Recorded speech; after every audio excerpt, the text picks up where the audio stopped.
ఒకప్పుడు భారతదేశంలో కార్ అంటే కేవలం డబ్బున్న వాళ్ళకి చెందిన ఒక వస్తువు. కార్లు కొనే అంత స్తోమత పేద మధ్యతరగతి వారికి ఉండేది కాదు. మధ్యతరగతి వారికి అందుబాటు ధరలో ఒక్క కార్ కూడా ఉండేది కాదు. దీంతో మధ్యతరగతి వారి సొంత కార్ కల కలగానే మిగిలిపోయేది. బట్ అప్పుడే కథలోకి ఒక కంపెనీ ఎంట్రీ ఇచ్చింది. అదే మారుతి సుజుకి. ఈ కంపెనీ తెలియని వారు ఎవరు ఉండరు. ఈ కంపెనీ తయారు చేసిన కార్లు లేని రోడ్లు మన భారతదేశంలో లేదనే చెప్పాలి. అంతగా ఇండియన్ కార్ మార్కెట్‌ని ఊపేసింది ఈ కంపెనీ. ఏ కార్ అయితే పేద మధ్యతరగతి వారికి అందుబాటులో లేకుండా కలగా మిగిలిపోయిందో, అదే కార్ కలను పేద మధ్యతరగతి కుటుంబాలకు నెరవేర్చింది ఈ కంపెనీ. బట్ ఈ కంపెనీ ఏర్పడింది 2 కంపెనీల కలయికతో. అలా మొదలైన మారుతి సుజుకి భారతదేశంలో అత్యధికంగా కార్లను అమ్ముతుంది. అంతగా భారతీయులను ఈ కంపెనీ ఆకర్షించింది. కేవలం ఖరీదులోనే కాదు, మైలేజ్, లుక్స్‌లో కూడా మారుతి జనాల మనసులను గెలుచుకుంది. బట్ నిజానికి ఈ కంపెనీ ఏర్పడటం వెనుక ఒక విషాద కథ ఉంది. మధ్యతరగతి వారికి కూడా అందుబాటు ధరలో కారు ఉండాలనేది ఒక గొప్ప వ్యక్తి కల. అతనే సంజయ్ గాంధీ. మారుతి సుజుకి ఎలా ఏర్పడింది? ఈ కంపెనీ ఎలా ఎదిగింది? ఈ విషయాలన్నీ ఈ వీడియోలో చెప్పబోతున్నాను. వీడియో చాలా ఇంట్రెస్టింగ్‌గా ఉంటుంది. సో, ఇంకెందుకు ఆలస్యం వెంటనే వీడియోలోకెళ్ళిపోదాం. 1970లో భారతదేశంలో కేవలం 3 ప్రముఖ కార్ కంపెనీలుండేవి. హిందుస్థాన్ మోటార్స్, ఫియట్ అలాగే మహీంద్రా. వీటిల్లో కూడా ఎక్కువగా కొనే కార్స్ హిందుస్థాన్ అంబాసిడర్ అలాగే ఫియట్ పద్మిని. ఈ 2 కార్సే ఎక్కువగా సేల్ అయ్యేవి. బట్ ఈ కార్స్ చాలా కాస్ట్‌లీ అలాగే మెయింటైన్ చేయడం కూడా చాలా ఎక్స్‌పెన్సివ్. దీంతో బాగా డబ్బున్నవారు, రాజకీయ నాయకులే ఎక్కువ ఈ కార్‌ని వాడేవారు. దీంతో మిడిల్ క్లాస్ వారికి కార్ అంటే ఎప్పటికీ దక్కని ఒక ఆశ. ఈ 2 కార్సే ఎక్కువ సేల్ అవ్వడంతో ఈ 2 కంపెనీస్ కూడా ఎలాంటి అప్‌డేట్స్ చేయకుండా అదే కార్‌ని కొన్ని సంవత్సరాల పాటు అమ్మారు. దీంతో ఇండియాలో అఫోర్డబుల్ ప్రైస్‌లో మంచి అప్‌డేట్స్‌తో ఉన్న కార్‌కి అవసరం ఏర్పడింది. ఎప్పటినుండో భారతదేశ ప్రజలు పీపుల్స్ కార్ అనే కాన్సెప్ట్ గురించి మాట్లాడుకుంటూనే ఉన్నారు. దీంతో ఈ ప్లేస్ కోసం చాలామంది ప్రయత్నాలు మొదలుపెట్టారు. వారిలో ఒకడే ప్రైమ్ మినిస్టర్ ఇందిరాగాంధీ గారి కుమారుడు సంజయ్ గాంధీ. సంజయ్ గాంధీకి కార్స్ అంటే చాలా ఇష్టం. ఈయన 3 ఇయర్స్ రోల్స్ రాయ్స్ కంపెనీలో ట్రైనింగ్ కూడా తీసుకున్నారు. దీంతో ఇతనికి కార్స్ బిజినెస్ గురించి బాగా నాలెడ్జ్ ఉండేది. దీంతో సంజయ్ గాంధీ ఇండియన్ కార్ మార్కెట్‌లో అఫోర్డబుల్ కార్స్‌కి ఉన్న డిమాండ్‌ని, అవసరాన్ని ముందే కనిపెట్టాడు. ఎలాగైనా ఇండియాలోనే ఒక అఫోర్డబుల్ కార్‌ని మ్యానుఫ్యాక్చర్ చేయాలనేదే సంజయ్ గాంధీ యొక్క కల. బట్ ఏ కంపెనీ అందుకు ముందుకు రాలేదు. దీంతో ఈ ఆలోచనను భారత ప్రభుత్వానికి తెలియజేశాడు. ఈ ఆలోచన ఇండియన్ గవర్నమెంట్ అఫీషియల్స్‌కి అలాగే ప్లానింగ్ కమిషన్ అఫీషియల్స్‌కి కూడా నచ్చడంతో మారుతి మోటార్స్ లిమిటెడ్ అనే కంపెనీ ఏర్పాటైంది. ఈ కంపెనీకి సంజయ్ గాంధీనే మొదటి మేనేజింగ్ డైరెక్టర్. ఆగస్టు 1971లో మారుతి మోటార్స్ లిమిటెడ్ ఏర్పడింది. ఈ కంపెనీకి ఇండియన్ గవర్నమెంట్ అఫోర్డబుల్ కార్‌ని తయారు చేసే ప్రాజెక్ట్‌ని అప్పగించింది. గతంలో సంజయ్ గాంధీకి ఎలాంటి ఎక్స్‌పీరియన్స్ లేకపోయినప్పటికీ, సంజయ్ గాంధీ గారిని కార్‌ని తయారు చేసే ప్రాజెక్ట్‌ని అప్పగించినందుకు ఇండియన్ గవర్నమెంట్ మీద విమర్శలు కూడా వచ్చాయి. ఇండియన్ గవర్నమెంట్ మారుతి ఫ్యాక్టరీ కోసం సంజయ్ గాంధీ గారికి గురుగాన్‌లోని 297 ఎకర్స్ ల్యాండ్‌ని అలాట్ చేసింది. మొదట్లో ఈ కంపెనీ మొట్టమొదటి కార్‌ని రూ. 8,000కి తయారు చేయాలని ప్లాన్ చేశారు. బట్ ఆ తర్వాత ఈ ప్రైస్ 16,000 అయింది. చివరికి టోటల్‌గా అప్రాక్స్ 22,000 ఆన్ రోడ్ ప్రైస్‌కే కస్టమర్‌కి కార్ అందుబాటులోకి తీసుకురావాలని ప్లాన్ చేశారు. 1972లో మొదటి కార్ యొక్క ప్రోటోటైప్ మోడల్ కంప్లీట్ అయింది. ప్రోటోటైప్ మోడల్ అంటే టెస్ట్ పీస్. ఈ మోడల్ ఒరిజినల్ కార్స్ మ్యానుఫ్యాక్చర్ 1973లో స్టార్ట్ చేయాలని అనుకున్నారు. ఈ మొదటి కార్‌కి చాసిస్‌ని స్వయానా సంజయ్ గాంధీ గారే తయారు చేశారు. ఈ కార్‌కి ఇంజిన్ కోసం ట్రయంఫ్ మోటార్ సైకిల్ ఇంజిన్‌ని వాడారు. కార్‌కి మోటార్ సైకిల్ ఇంజిన్ ఎలా వాడారు అనే డౌట్ మీకు రావచ్చు. బట్ వీళ్ళు తయారు చేస్తుంది చీప్ కార్. ప్రొడక్షన్‌కి ముందు ప్రోటోటైప్ కార్‌ని టెస్ట్‌కి పంపించారు. Car vehicle research and development establishment సెంటర్‌కి టెస్ట్‌కి వెళ్ళింది. బట్ ఆ ప్రోటోటైప్ మోడల్ కార్ టెస్ట్‌లో ఫెయిల్ అయింది. రోడ్ యూస్‌కి ఈ కార్ పనికిరాదని రిజెక్ట్ చేశారు. అయినప్పటికీ సంజయ్ గాంధీ కార్‌ని మ్యానుఫ్యాక్చర్ చేయాలని అనుకున్నారు. దీంతో 1974లో మారుతికి కార్ మ్యానుఫ్యాక్చర్ చేయడానికి ఇండియన్ గవర్నమెంట్ ఇండస్ట్రియల్ లైసెన్స్ ఇచ్చింది. 50,000 కార్స్ తయారు చేయడానికి గవర్నమెంట్ లైసెన్స్ ఇచ్చింది. దీంతో గురుగాన్‌లోని ఫ్యాక్టరీలో ప్రొడక్షన్ స్టార్ట్ అయింది. మొదట కంపెనీ మంత్‌కి 20 యూనిట్స్ కార్స్ తయారు చేయాలని అనుకుంది. అలా మెల్లగా రోజుకి 200 యూనిట్స్‌కి ఇంక్రీజ్ చేయాలని అనుకున్నారు. బట్ అదే టైంలో ఇందిరాగాంధీకి పొలిటికల్‌గా ఛాలెంజెస్ రావడంతో సంజయ్ గాంధీ కూడా యాక్టివ్ పాలిటిక్స్‌లోకి వచ్చారు. అదే టైంలో ఎమర్జెన్సీ పీరియడ్ కూడా స్టార్ట్ అవడంతో సంజయ్ గాంధీ కంపెనీ కంటే ఎక్కువ పాలిటిక్స్ మీదనే ఫోకస్ పెట్టారు. దీనివల్ల కంపెనీకి బాగా నష్టం జరిగింది. ఎంతగా అంటే 1976 కల్లా జస్ట్ 21 కార్లను మాత్రమే కంపెనీ తయారు చేసింది. దీంతో పొలిటికల్ ప్రెషర్ వల్ల సంజయ్ యొక్క డ్రీమ్ మెల్లమెల్లగా తుప్పుపట్టడం మొదలైంది. ఆ సమయంలో ఇందిరాగాంధీ గవర్నమెంట్‌పై తీవ్ర వ్యతిరేకత ఉండడంతో ఈ కార్ ప్రాజెక్ట్‌ని సంజయ్ గాంధీకి అప్పజెప్పడం గురించి తీవ్ర విమర్శలు కూడా వచ్చాయి. దీంతో జనాలకు ఈ కార్‌పై ఇంట్రెస్ట్ కూడా పోయింది. పెట్టిన ఇన్వెస్ట్‌మెంట్‌కి, అలాట్ చేసిన ల్యాండ్‌కి ఎలాంటి న్యాయం చేయలేకపోయింది కంపెనీ. 1977లో జరిగిన ఎలక్షన్స్‌లో ఇందిరాగాంధీ గారు ఘోరంగా ఓడిపోయారు. కోయలేషన్ గవర్నమెంట్ పవర్‌లోకి వచ్చింది. దీంతో సంజయ్ గాంధీ యొక్క మారుతి అటకెక్కింది. 1978లో ఈ కంపెనీని క్లోజ్ చేసేశారు. కోర్ట్ ఆర్డర్‌తో ఈ కంపెనీ ఆస్తులన్నీ కూడా అమ్మేశారు. బట్ 1980లో కోయలేషన్ గవర్నమెంట్ పడిపోయింది. అలా మళ్ళీ ఇందిరాగాంధీ గారు పవర్‌లోకి వచ్చారు. బట్ కంపెనీ మళ్ళీ స్టార్ట్ అయ్యేలోపే సంజయ్ గాంధీ గారు ప్లేన్ క్రాష్‌లో చనిపోయారు. దీంతో సంజయ్ గాంధీ యొక్క పీపుల్స్ కార్ డ్రీమ్ నిజమవ్వకుండానే ఈయన చనిపోయారు. కోర్టు సాయంతో ఈ కంపెనీని ఇండియన్ గవర్నమెంట్ అక్వైర్ చేసింది. సంజయ్ గాంధీ చనిపోయినప్పటికీ అతని డ్రీమ్స్ చనిపోలేదు. ఇందిరాగాంధీ గారు సంజయ్ యొక్క డ్రీమ్‌ని ఫుల్‌ఫిల్ చేయాలని అనుకున్నారు. దీంతో 1980లో అరుణ్ నెహ్రూ అనే ఆఫీసర్‌కి ఈ పీపుల్స్ కార్ తయారు చేసే పని అప్పగించారు ఇందిరాగాంధీ. దీంతో ఈ ఆఫీసర్ అన్ని స్టడీ చేసి కార్ తయారు చేయడానికి మరొక ఎక్స్‌పీరియన్స్‌డ్ కార్ మేకర్ సాయం కావాలని చెప్పారు. దీంతో ఇండియన్ గవర్నమెంట్ కొలాబరేషన్ కోసం చాలా కంపెనీస్‌కి ఇన్విటేషన్ పంపింది. ఈ ప్రాజెక్ట్ కోసం ఇందిరాగాంధీ గారి గవర్నమెంట్ ఫిబ్రవరి 1981లో ఒక కొత్త కంపెనీని ప్రారంభించింది. అదే మారుతి ఉద్యోగ్ లిమిటెడ్. ఇన్విటేషన్స్ పంపిన కంపెనీస్‌లో కొన్ని మాత్రమే తిరిగి రెస్పాండ్ అయ్యాయి. వాటిల్లో ఒకటి జపాన్‌కి చెందిన సుజుకి మోటార్స్. ఈ కంపెనీ ప్రాజెక్ట్‌లో భాగం అవ్వడానికి ఇంట్రెస్ట్ చూపడంతో ఇండియన్ గవర్నమెంట్ 1982 ఏప్రిల్‌లో సుజుకీతో చర్చలు మొదలుపెట్టింది. అలా కొన్ని నెలల తర్వాత 1982 అక్టోబర్‌లో జపాన్ యొక్క సుజుకి మోటార్స్ అలాగే మారుతి ఉద్యోగ్ లిమిటెడ్ కలిసి ఒక కొత్త జాయింట్ వెంచర్ కంపెనీ ఏర్పడింది. అదే మారుతి సుజుకి ఇండియా లిమిటెడ్. ఈ కంపెనీనే ఈరోజు మనం చూస్తున్న మారుతి సుజుకి కంపెనీ. స్టార్టింగ్‌లో ఈ కంపెనీలో Suzuki company share 26%. But 5 years తర్వాత ఈ షేర్ 40%కి ఇంక్రీజ్ అవ్వడానికి అగ్రీమెంట్ చేసుకున్నారు.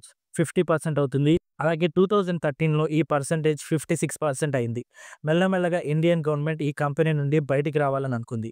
2007లో ఇండియన్ గవర్నమెంట్ ఉన్న షేర్ మొత్తాన్ని వదిలేసుకొని కంపెనీ నుండి బయటకొచ్చేసింది. ఈ కంపెనీ మొదట కొన్ని జపాన్ కార్స్‌ని ఇంపోర్ట్ చేసుకుంది. సేల్స్ పెంచడానికి ఇండియన్ గవర్నమెంట్ ఎక్సైజ్ ఫీస్ కూడా తగ్గించింది. 1983లో ఇండియాలో కంపెనీ ప్రొడక్షన్ స్టార్ట్ అయింది. 1983 డిసెంబర్ 14న Maruti Suzuki Gurgaon factory launch అయింది. ఈ ఫ్యాక్టరీ ప్లాంట్ ప్రతి 14 గంటలకు ఫ్యాక్టరీ నుండి ఒక కార్ తయారై బయటికి వస్తుంది. అదే రోజు మారుతి సుజుకి యొక్క మొట్టమొదటి కార్ కూడా లాంచ్ అయింది. అదే మారుతి 800. ఇదే ఇండియాలో కంప్లీట్‌గా తయారైన మొట్టమొదటి కార్. ఈ కార్ ప్రైస్ జస్ట్ 47,500. ఈ కార్ మొదట పర్చేస్ చేసింది ఢిల్లీకి చెందిన హర్పాల్ సింగ్ అలాగే గుల్షన్ బీర్ కౌర్ అనే కపుల్. వీరిద్దరికీ ఈ కార్‌ని స్వయాన ఇందిరాగాంధీ గారే అందజేశారు. అలా లాంచ్ అయిన మారుతి 800 ఇండియన్ కార్ మార్కెట్‌ని ఒక ఊపు ఊపేసింది. కార్ ప్రైస్ 50,000 కంటే తక్కువ ఉండడం, కార్ మైలేజ్ 25 కిలోమీటర్స్ ఉండడంతో అందరికీ ఇష్టమైన కార్‌గా ఇది మారిపోయింది. కేవలం మిడిల్ క్లాస్‌నే కాదు డబ్బున్న వారిని, పాలిటీషియన్స్‌ని కూడా ఈ కార్ ఆకర్షించింది. ఈ కార్‌ని వాడిన పాలిటీషియన్స్ ఎంతోమందున్నారు. వారిలో ఒకరు డాక్టర్ మన్మోహన్ సింగ్. ఇలా ఇండియన్స్‌కి ఈ కార్ ఎంతో ఇష్టమైన కార్‌గా మారిపోయింది. మారుతి సుజుకి మొదటి సంవత్సరంలో 20,000 కార్స్ చేయాలని అనుకుంది. అలాగే సెకండ్ ఇయర్‌లో 40,000 కార్స్ చేయాలని అనుకుంది. బట్ పబ్లిక్ నుండి వచ్చిన బుకింగ్స్ చూసి కంపెనీ ఆఫీసర్స్ షాక్ అయ్యారు. మొదటి సంవత్సరంలోనే 1,20,000 బుకింగ్స్ వచ్చాయి. దీంతో వీలైనంత వేగంగా ప్రొడక్షన్ చేయాలి. అలా లాంచ్‌తోనే సూపర్ సక్సెస్ సాధించింది మారుతి సుజుకి. 800 సక్సెస్‌తో మారుతి వ్యాన్ లాంచ్ చేశారు. అదే Maruti Omni. Off road drive కోసం మారుతి సుజుకి జిప్సీని కూడా లాంచ్ చేశారు. ఇవి కూడా అదే రేంజ్‌లో సక్సెస్ అయ్యాయి. దీంతో మారుతి సుజుకి 800ని ఏసీకి అప్‌గ్రేడ్ చేసి కొత్త కార్ ప్రైస్ 70,000కి పెంచారు.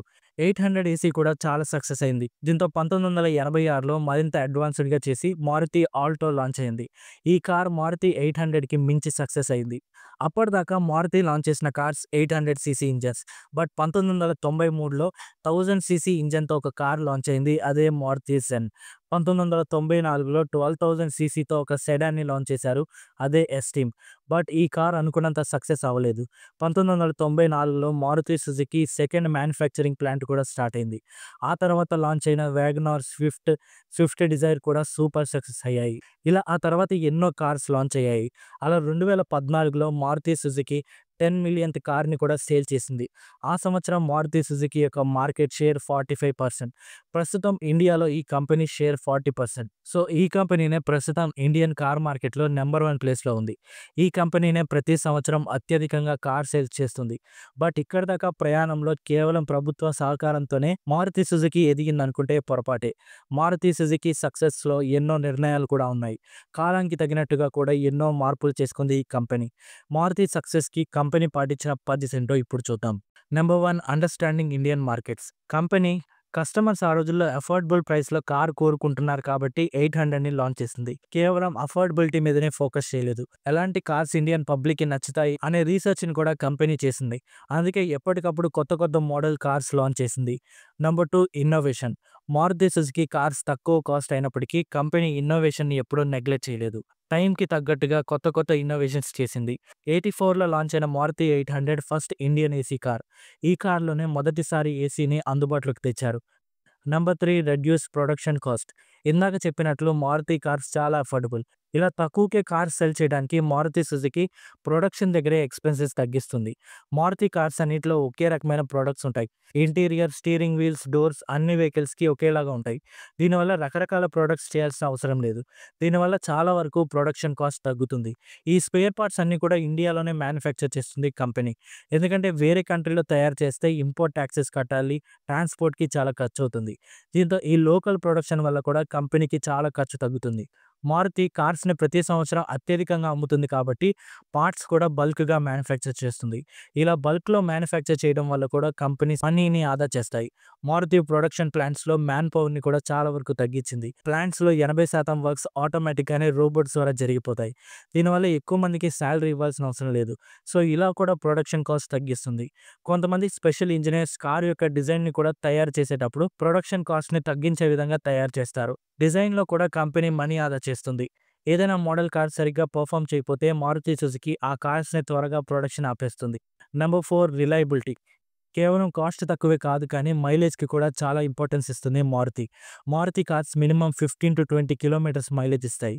దీని మీద కంపెనీ ఎక్కువగా ఫోకస్ చేస్తుంది. ఈ కార్స్‌కి రిపేర్ కాస్ట్ కూడా తక్కువ ఉంటుంది. మారుతి స్పేర్ పార్ట్స్ వేరే కంపెనీస్‌తో పోల్చుకుంటే చాలా చీప్‌గా దొరుకుతాయి. ఈ కార్స్‌కి మెయింటెనెన్స్ కూడా పెద్దగా ఖర్చవ్వదు. అంతేకాదు ఈ కార్స్ లక్షల కిలోమీటర్లు తిరిగినా తక్కువ రిపేర్స్ వస్తాయి. Number 5, variety. మారుతి సుజుకి 1983 నుండి ఇప్పటిదాకా 25 మోడల్ కార్స్ రిలీజ్ చేసింది. ఇప్పటికి కూడా 20 కార్స్ అందుబాటులో ఉన్నాయి. ఇన్ని మోడల్ కార్స్ ఉండడం వల్ల వచ్చిన వారికి ఏదో ఒక మోడల్ నచ్చుతుంది. Number 6, digital transformation. అన్ని కంపెనీస్ లానే మారుతి కూడా డిజిటల్ ట్రాన్స్‌ఫర్మేషన్ చేసింది. కార్స్‌లోనే కాదు సేల్స్ అలాగే ప్రొడక్షన్‌లో కూడా డిజిటలైజేషన్ చేసింది. కార్ సేల్ చేసేటప్పుడు ఉండే 26 స్టెప్స్‌లో 24 స్టెప్స్‌ని డిజిటలైజ్ చేసింది ఈ కంపెనీ.